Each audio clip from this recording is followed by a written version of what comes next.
Hola, buen día, ¿qué tal? ¿Cómo están? Bienvenidos. Bueno, voy a hacer directo porque el tema que estamos comenzando a tocar desde la semana pasada es un tema que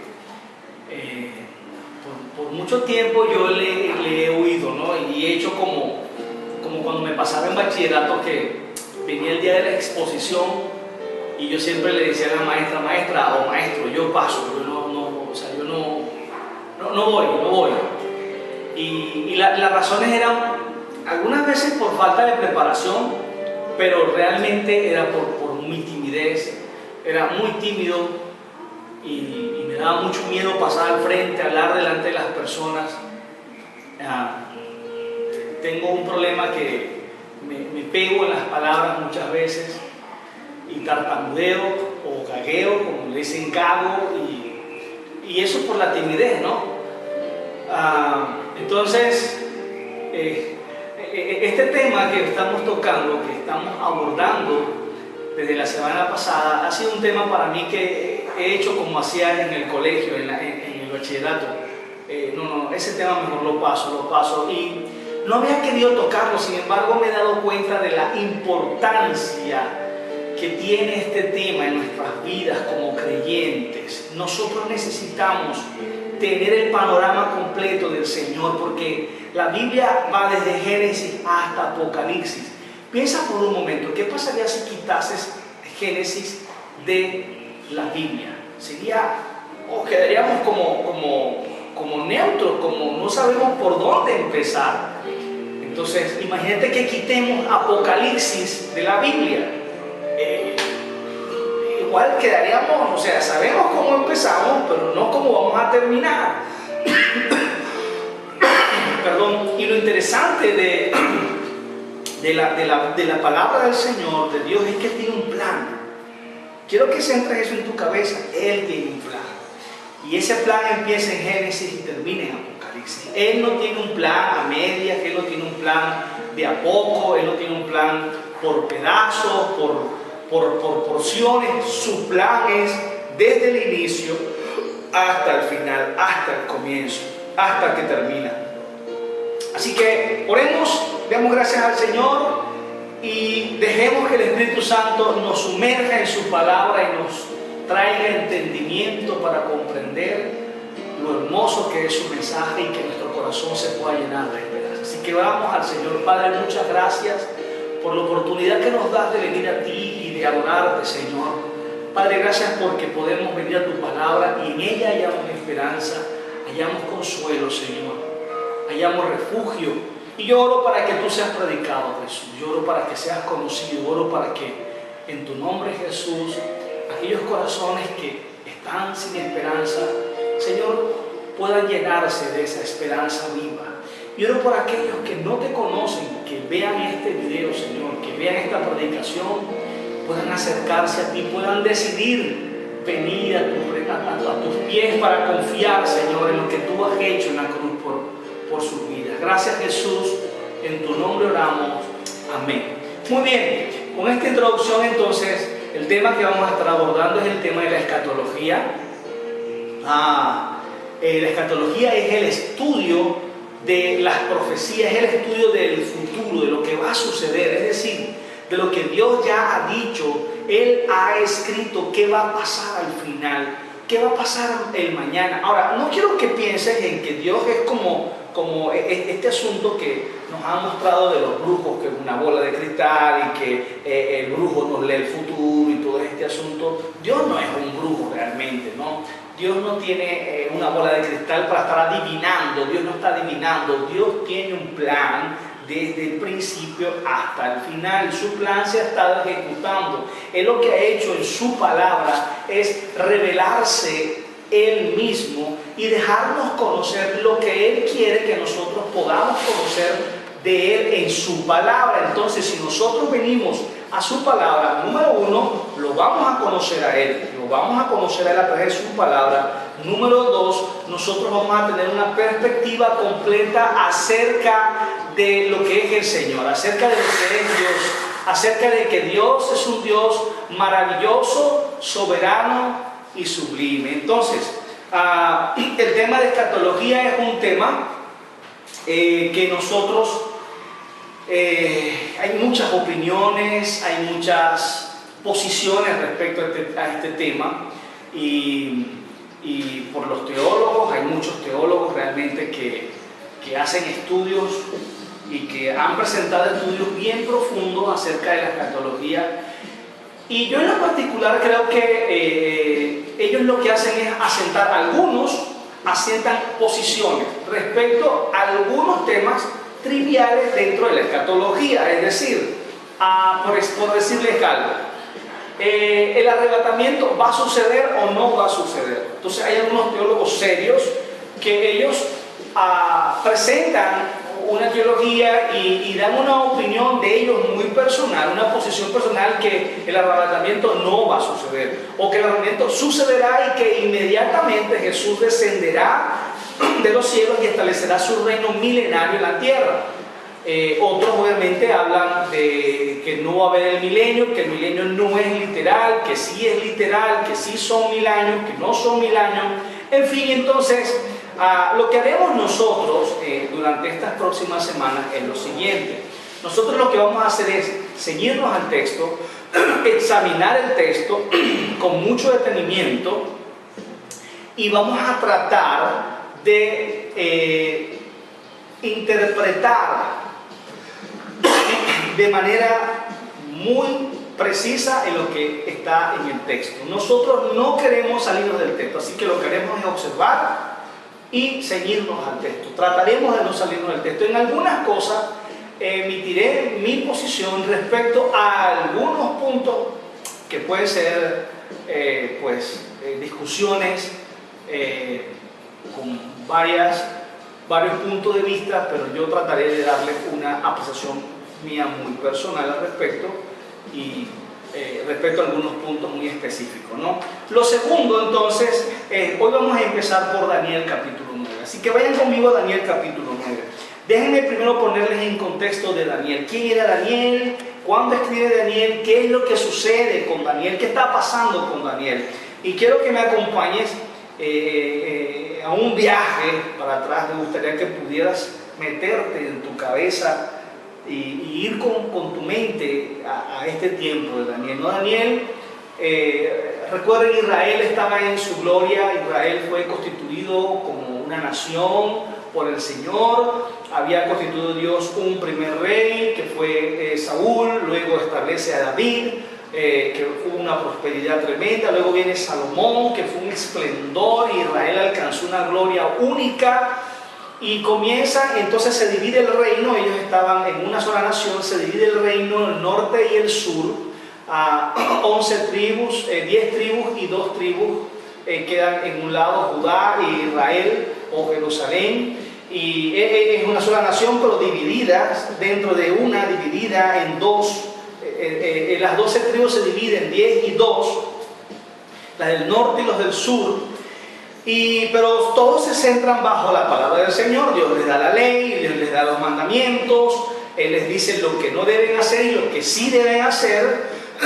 Pero entonces resulta ser de que ellos empiezan estos reyes, y surgen reyes del norte, reyes del sur, y uno más malo que el otro, y va en una decadencia moral continua, espiritual continua, al punto en que ellos desobedecen al Señor. Y Dios, cuando habla en su ley a Moisés, les dice: si ustedes hacen esto, tendrán estas consecuencias. Si ustedes deciden obedecer esto, tendrán estas consecuencias de bendiciones.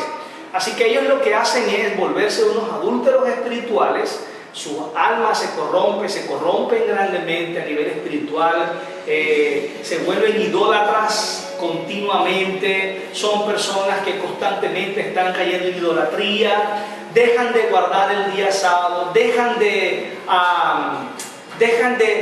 dejar que la tierra descanse. Dios les ha dado una ordenanza: trabajarán tanto tiempo, dejarán descansar tanto tiempo la tierra. Ellos se volvieron avariciosos y comenzaron a trabajar y solo trabajaban para producir más, y no dejaban descansar la tierra. Así que se levanta Babilonia por el Señor. Dios permite.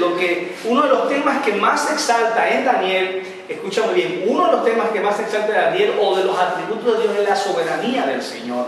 Entonces Dios en su soberanía permite y se levanta este imperio mundial, los babilónicos, ellos conquistan a Israel y ellos apresan o toman cautivos como rehenes a los jóvenes que estaban en el palacio, que eran jóvenes de buena familia, de familia real. Entre esos está Daniel, son deportados a Babilonia y con la finalidad de ellos ser influenciados por la cultura. Lo que iban a hacer era meter la cultura dentro de la mente de estos jóvenes para que ellos a su vez pudieran entonces influenciar en el resto de su pueblo, los judíos, y los judíos se volvieran personas mezcladas y ellos dejaran su Dios y comenzaran a adorar al Dios de los babilónicos, o a los dioses de los babilónicos, dioses falsos de los babilónicos. Entonces, lo que hacen es, lo comienzan a hacer a través de la comida, de la bebida, y luego iban a enseñar las lenguas de los caldeos, y luego el sistema religioso, pero comienzan por una parte, ¿no? Pero Daniel, en el capítulo 1, versículo 8, dice que Daniel dispuso su corazón desde un principio en no contaminarse. Así que ese es Daniel, ese es el contexto de Daniel.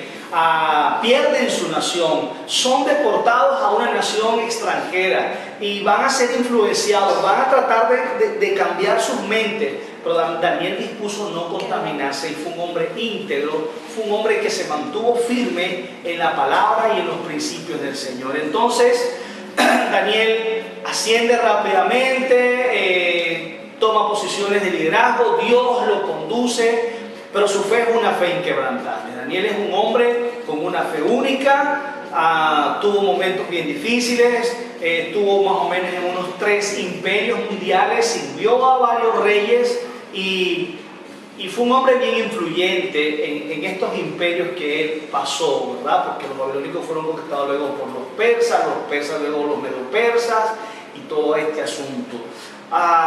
Y llegamos entonces al capítulo 9, el contexto. Daniel fue escrito más o menos a partir del año 600 o la historia que Daniel relata comienza más o menos del 600 a 605, 608 aproximadamente.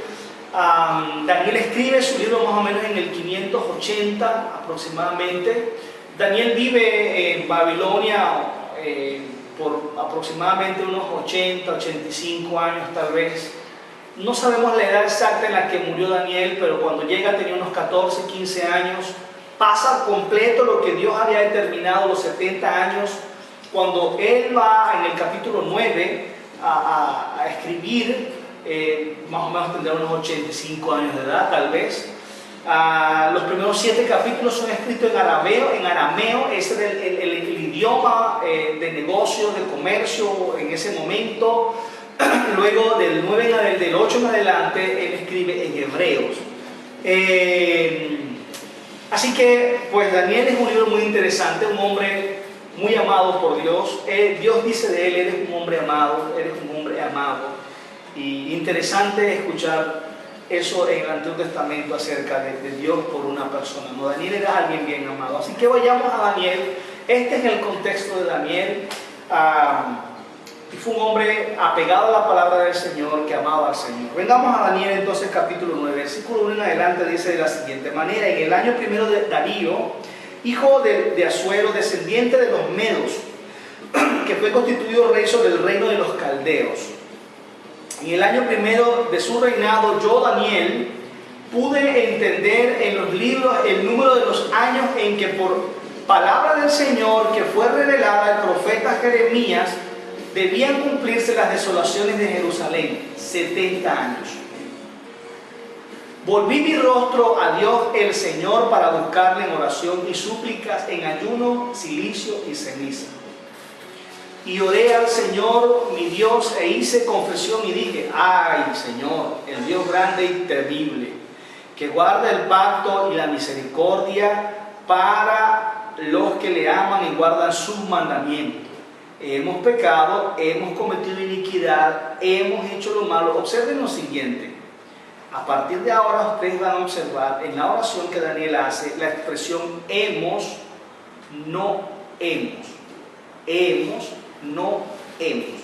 Hemos pecado, no hemos obedecido, no hemos hecho lo que tú dijiste, nos hemos corrompido, nos hemos vuelto de tus mandatos. Eso lo van a ver versículo tras versículo, repetidas veces.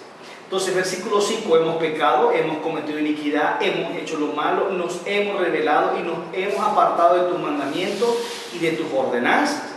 No hemos escuchado a tus siervos los profetas que hablaron en tu nombre a nuestros reyes, a nuestros príncipes, a nuestros padres y a todo el pueblo de la tierra. Tuya es la justicia, oh Señor, y nuestra la vergüenza en el rostro, como sucede hoy a los hombres de Judá, a los habitantes de Jerusalén y a todo Israel, a los que están cerca y a los que están lejos en todos los países donde los has echado. A causa de las infidelidades, ya les dije, ellos se volvieron unos adúlteros hacia el Señor, ¿verdad? Cometiendo contra Dios infidelidad. Fueron infieles a Dios, cambiaron a Dios por dioses falsos. Oh Señor, muestra la vergüenza del rostro y de nuestros reyes y de nuestros príncipes, de nuestros padres, porque hemos pecado contra ti. Al Señor nuestro Dios pertenece la compasión y el perdón, porque no nos hemos rebelado contra Él y no hemos obedecido la voz del Señor nuestro Dios para andar en sus enseñanzas que Él puso delante de nosotros por medio de sus siervos los profetas. Ciertamente todo Israel ha transgredido tu ley y se ha apartado sin querer obedecer tu voz. Por eso ha sido derramada sobre nosotros la maldición y el juramento que está escrito en la ley de Moisés, siervo de Dios, porque hemos pecado contra Él.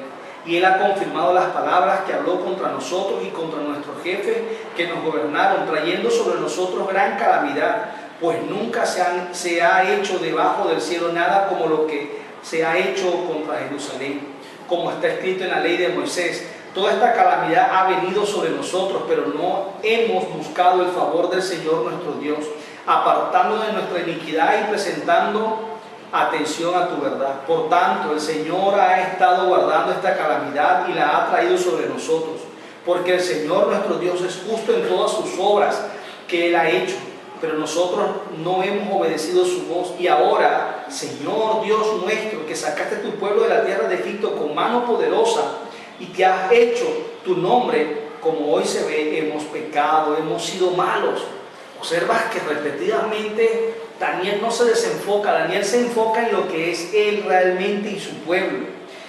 Versículo 16, oh Señor, conforme a todos tus actos de justicia, apártese ahora tu ira y tu furor de tu ciudad, Jerusalén, tu santo monte, porque a causa de nuestros pecados y de las iniquidades de nuestros padres, Jerusalén y tu pueblo son el oprobio de todos los que nos rodean. Y ahora, Dios nuestro, escucha la oración de tu siervo y su súplica, y haz resplandecer tu rostro sobre tu santuario desolado por amor de ti mismo, oh Señor. Inclina tu oído, Dios mío, y escucha. Abre tus ojos y mira nuestra desolación y la ciudad sobre la cual se invoca tu nombre.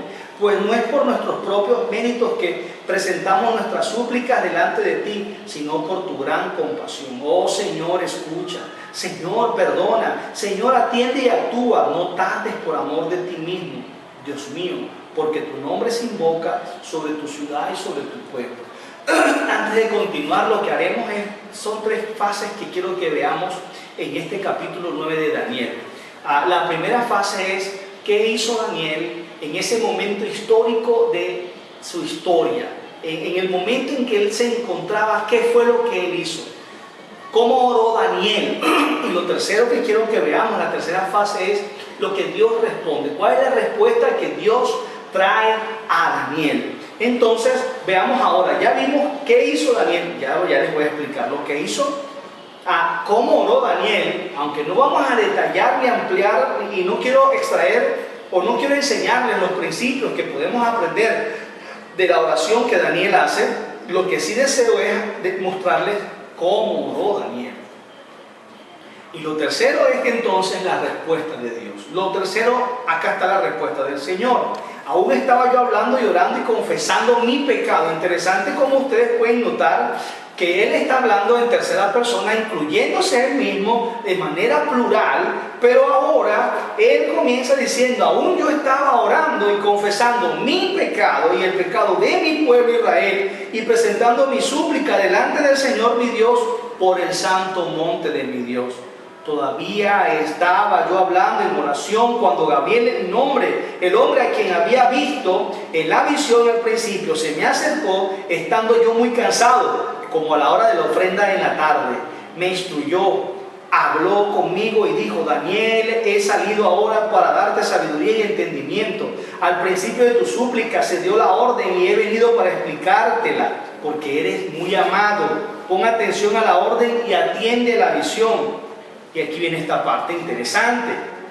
70 semanas han sido decretadas sobre tu pueblo y sobre tu santa ciudad, para poner fin a la transgresión, para terminar con el pecado, para expiar la iniquidad, para traer justicia eterna, para sellar la visión y la profecía, y para ungir al Santo de Israel, el lugar santísimo.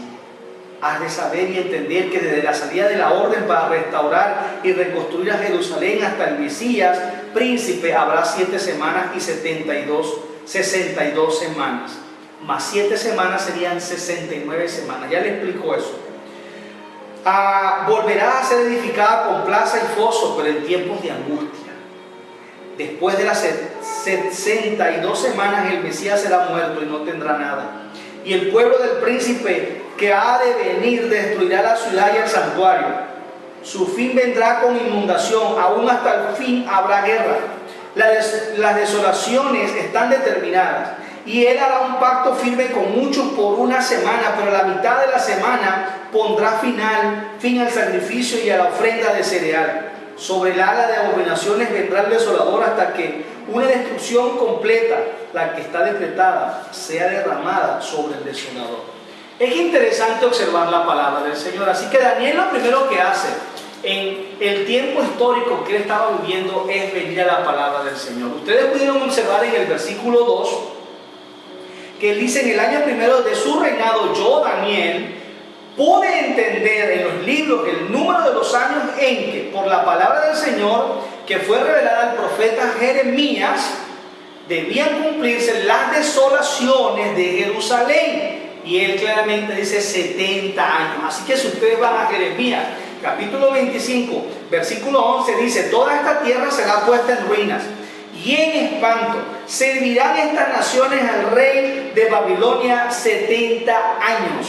Y cuando sea cumplido los 70 años, castigaré al rey de Babilonia y aquella nación por su maldad, ha dicho Jehová, y a la tierra de los caldeos, y la convertiré en desierto para siempre. Así que ustedes observan que Dios obviamente está en el control de todo. Jeremías, que fue mucho antes que Daniel, profetiza acerca de la desolación, de los 70 años de la desolación.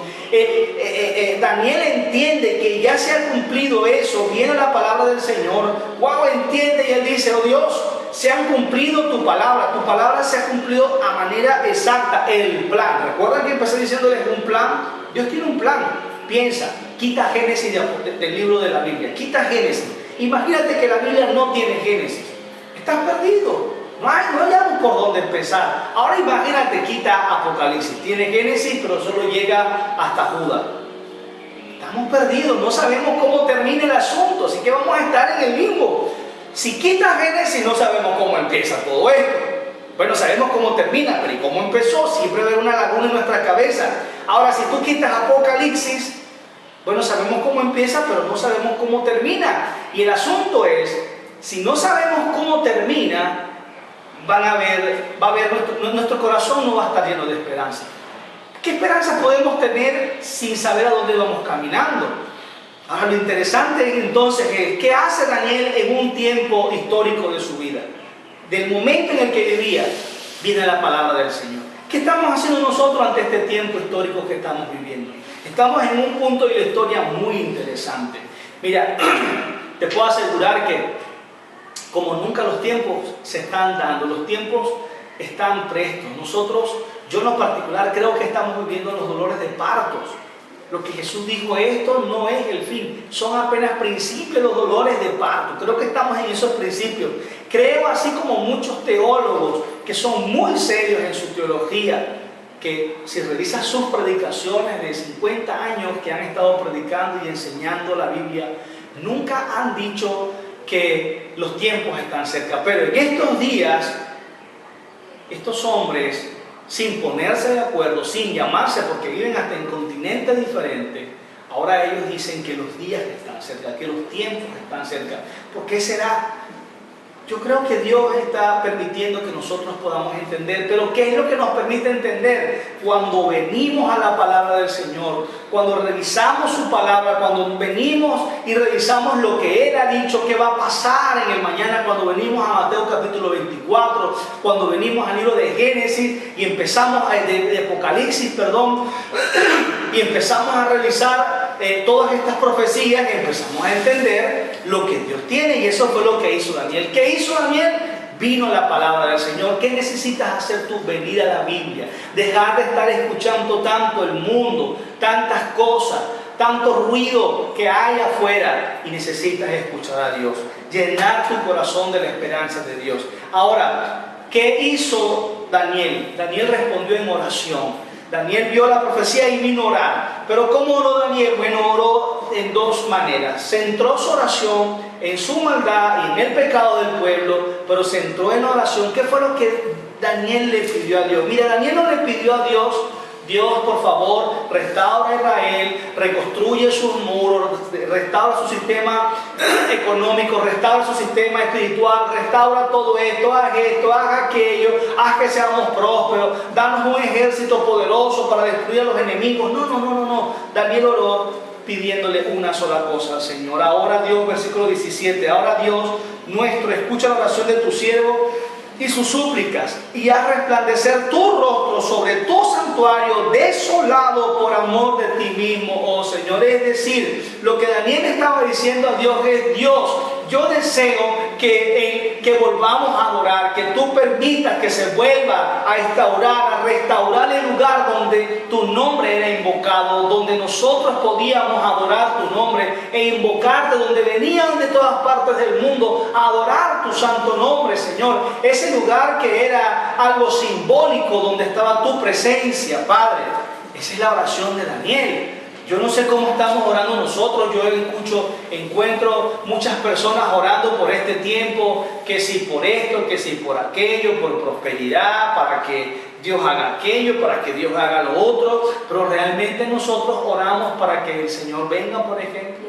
¿Cuántas veces has orado en las últimas semanas pidiéndole al Señor que regrese por segunda vez, que venga pronto por nosotros, que pueda Él arrebatarnos en las nubes y llevarnos a su presencia y nosotros estar con Él? ¿Cuántas veces oramos deseando que el Señor venga? O realmente a veces eso nos llena de temor, y el Señor va a venir y yo no he comprado la casa, yo no he comprado el carro, yo no he hecho esto, yo no he hecho aquello, yo todavía no he viajado y yo no he ido para la playa y bla. Como una vez escuché una niña de 9, 10 años, el papá le dice: Cristo vendrá pronto, y dijo: no, papá, no puede venir porque yo no me he casado todavía. Ella estaba preocupada más por casarse que porque Cristo viniera. Bueno, entendamos, una niña de 9 años, ¿no?